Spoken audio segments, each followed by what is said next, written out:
Welcome. Thank you so much for making the time.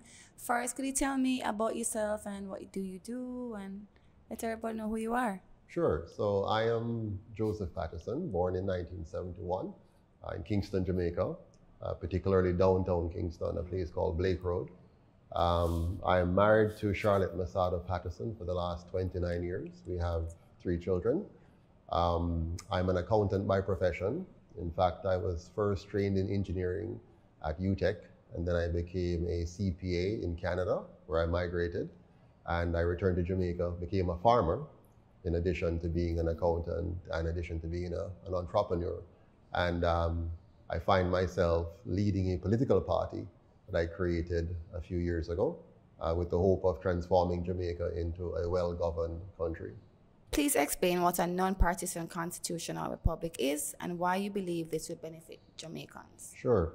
So a non-partisan constitutional republic it's best to understand it by looking at the words, non-partisan. In the current system that we have in Jamaica, it's partisan, it's divisive. It divides us into 2 tribes and have us fight for scarce benefits and spoils. That's something given to us by our colonial masters. That's not necessarily the way we should govern ourselves. So a non-partisan system is one where you remove party as the primary method of politics and you focus on policy and getting people around the table. So it's non-partisan. Constitutional now means that instead of you being ruled by the whims of men, you are ruled by the rule of law. And so those laws are carefully designed to protect your individual sovereignty, your rights. So regardless of who you elect, those rights are fully protected. A constitutional means your rights are protected, the form of government is solid, and the people are protected from tyranny and any form of government gone awry. Now, a republic, many people believe a republic is simply not having the monarchy as head of state and replacing that with a president and saying, now you're a republic. That's not true.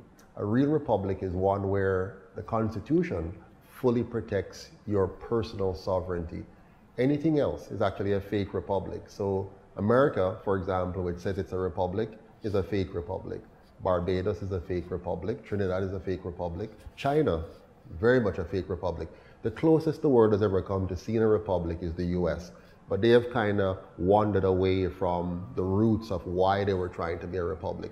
Remember, they were trying to create a nation where the individual citizens are fully free and fully protected from tyranny. The moment you have lost that kind of element, you cease to be a republic. So a true republic is the one that we're going to create, a non-partisan constitutional republic to protect the rights of the Jamaican people. What is your plan to protect Jamaican business owners from paying extortion money to gangsters? Right, well, in order for you to understand the solution to the problem of extortion of gangsters, of businesses in Jamaica, you have to understand the origin. So Jamaica before 1962 was relatively peaceful. The violators of our rights were the colonial powers here who were using racism, classism, and all kind of ism to separate us, divide us, and steal from us. Now, over time, our leaders, our own indigenous Jamaican, if you will, became our political leaders. The first set came into power in 1944, which was the JLP government, and then the PNP following. So for 80 years now, we've had those 2 parties. Now, they're the ones that brought guns into the country. They're the ones that created the gangs, gave them, government contracts. They're the ones who created garrison communities to get votes. And so out of that, we've become a culture of violence and a culture of corruption and a culture of scamming. Now, we're asking them to fix our crime problem when they are the ethos of it, they are the genesis of it. So if you want to stop the crime and you want to reduce the possibility of extortions of criminals, you first have to remove those who are the architects of it from power. And then you have to make sure you have a government which is based on the right kind of policies and foundations that the UIC has explained to us. So the moment we move from the model we currently have to a model that is designed to protect the rights of the citizens, designed to give us proper checks and balances, designed to ensure that people no longer have to look to forms of crime and corruption to gain some kind of economic power, you'll shift the balance of power away from gangs, away from criminals, to a highly productive society. I see on your website that you speak about lowering GCT. If you lower GCT, where we get the funds to run the country and implement the social programs you promise to provide the Jamaican people? Excellent. So right now, Jamaica does not have a revenue problem in terms of government. What we have is a misallocation of funds. So if you have a government where every year you're losing over 700 million US dollars to corruption, then if you stop the corruption, you really shift those funds back into the productive sector and back into proper governance.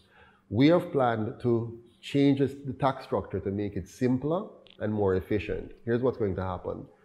A UIC government is going to give us only two taxes. One is income tax, and the other one is GCT, or the sales tax. Why is this? The income tax is all you need. 10% of everybody's income is all you need to run the structures of government, to ensure you have a safe, clean, and orderly country. I'm an accountant. I've done the math. The second thing that you need is to address the social problems of the country, decades of problems. Now, if you target the social problems right at the core, what are the core? Proper nutrition for our children, proper education, proper health care, and decent housing. So we're going to dedicate the GCT, cut it from 15 to 10%, and dedicate that to poverty alleviation. Now, here's one of the crux of the matter of poverty alleviation. Let's remember what happened in 1838 when they freed the slaves. They freed them, but they didn't give them back the land that was stolen from their ancestors. So we're going to return the land to the people, making sure that every Jamaican becomes a property owner, every family becomes a property owner.